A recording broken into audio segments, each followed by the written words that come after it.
world that we live in pushes us around an awful lot with seductions and temptations and suggestions. And often people don't have very good skill in knowing how to resist those seductions and temptations, and they lose the skill of being self-directed and of reflecting on their lives.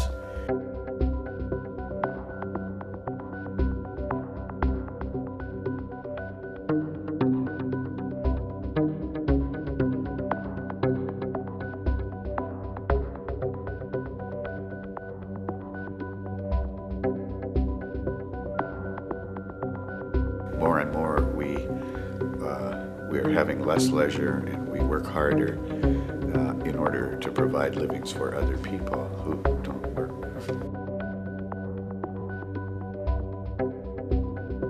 I think it's difficult in this society for people to know what to do with free time. People who don't want to slow down, who are threatened by the silence inside themselves. Our culture tends to fill up the void quite efficiently with activities and gadgets.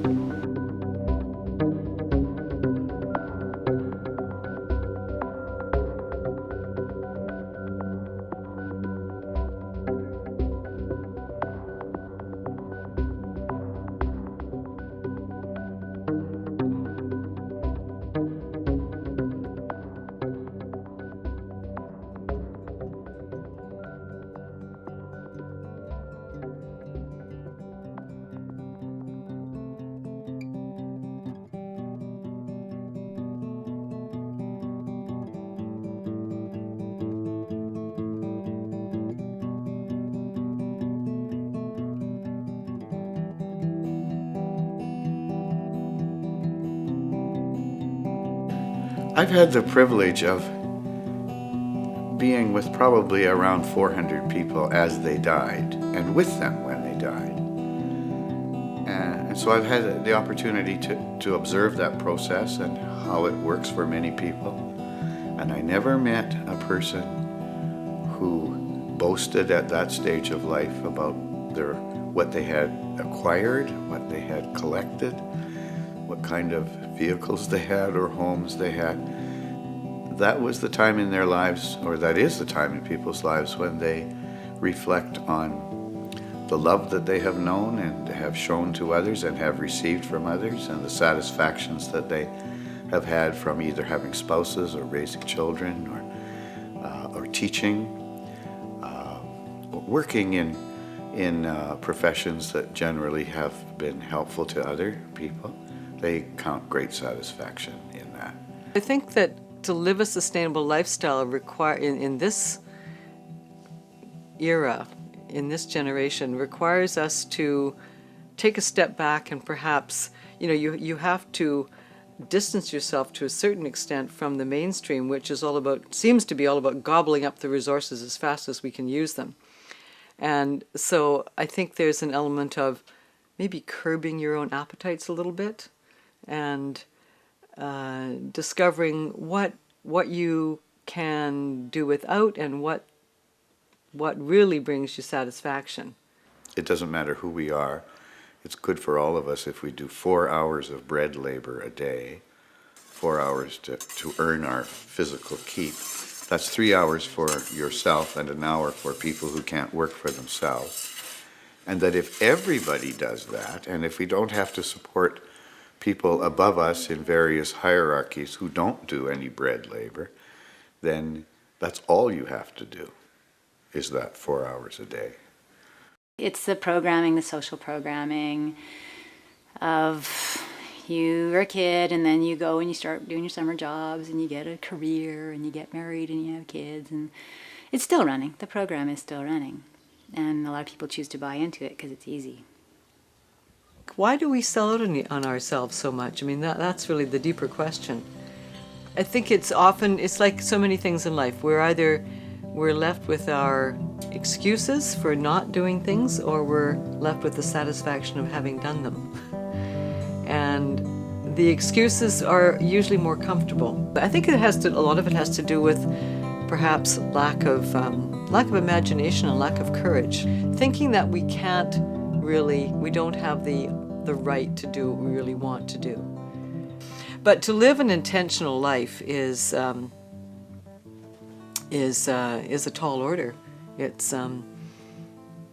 you have to constantly be choosing what you are going to do, and it's a very creative process. So it's and there's no evidence that it's going to work. That's the thing. If you want something that's straightforward and secure, then you plug into a corporation or something, and you're going to get your pension at the end of your 35 years. But if you choose an intentional life, it's much riskier, and that's always uncomfortable. So maybe that's the reason people don't do it.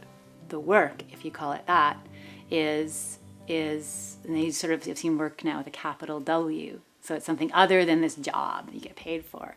The work is the work of you living this life that you've been given, this one life.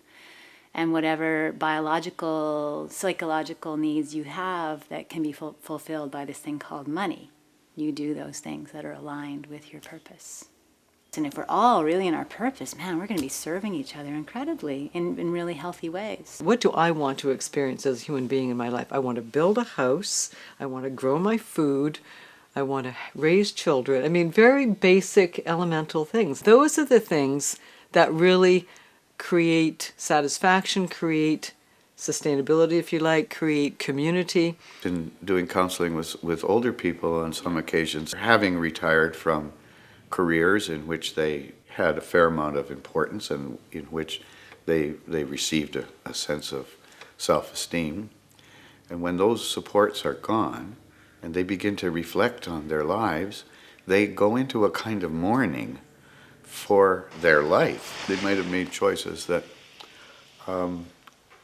took them after material things or sent them to places where they received their sense of worth from things that are not permanent in life. I cringe to think of the things that we do or the values that we establish now for ourselves or the things that we ignore that in 50 years would make the hair stand up on the back of our necks. The things that we accept as normal and as good.